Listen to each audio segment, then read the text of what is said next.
Dr. Rabbit, story by Jan Wahl, illustrated by Peter Parnell.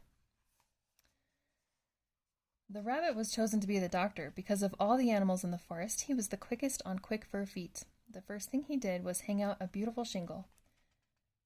Rabbit MD, it said, in pine cones and leaves. Then, on the walls of the waiting room, he hung little poems for the patients to read. Before he opened up for business, he sat up late many dark nights by lamplight, studying enormous books. He asked all the forest ladies for their best remedies, then tasted a spoonful of each of their medicines. Miss Mouse agreed to be the nurse. She looked impressive in her nurse's cap. They practiced taking pulses and giving artificial respiration and listening to heartbeats until they could do it without a mistake. After they had counted the pills and everything was ready, Miss Mouse rang a little silver bell. One by one, they came out of the bushes, the holes in the ground, and down from the trees. The first patients. They debated among themselves who would go in first. Miss Mouse solved that by having them pick numbered acorns from a bowl. The long-eared owl hobbled to the door with a broken owl wing. "I will make you a sling," declared Dr. Rabbit. The badger and the stoat brought in a feverish cricket on a leaf. "Good grief!" cried the good doctor. The raccoon's lip was swollen from a yellow hornet's sting. "You had better not sing," advised the wise doctor. The great bear had gotten pine splinters deep in his thick padded paw. "There ought to be a law," sighed Dr. Rabbit. The squirrel had a sore throat.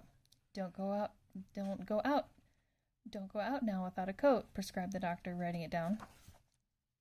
At the end of the day, Miss Mouse locked up and went home, having hung her nurse's cap on a hickory peg. But at night, Dr. Rabbit would lie awake worrying. "If I fall asleep, a patient may need me and I won't hear." He sat up concerned, thinking about that. Outside the window grew a juniper bush for smelling, and there were twinkling stars in the sky above to look at. Yet what did Dr. Rabbit do? He listened, he listened, he listened. Soon he heard Miss Mouse ringing the silver bell, and the new day would begin. He stiffly rose. The waiting room was filled already. Even when it snowed and ice was covering every twig, Dr. Rabbit bundled up and made the rounds of his patients faithfully. Sometimes he was invited to stay for tea. Miss Mouse always fixed sandwiches which he carried wrapped in wax paper in his doctor's kit.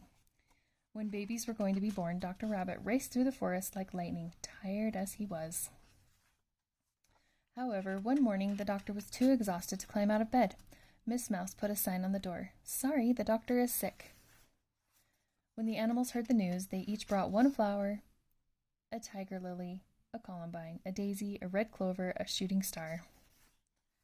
They filled up the room with lovely flowers, and he sat in bed talking to each of them in a very quiet voice. "Don't talk, just rest," they told him.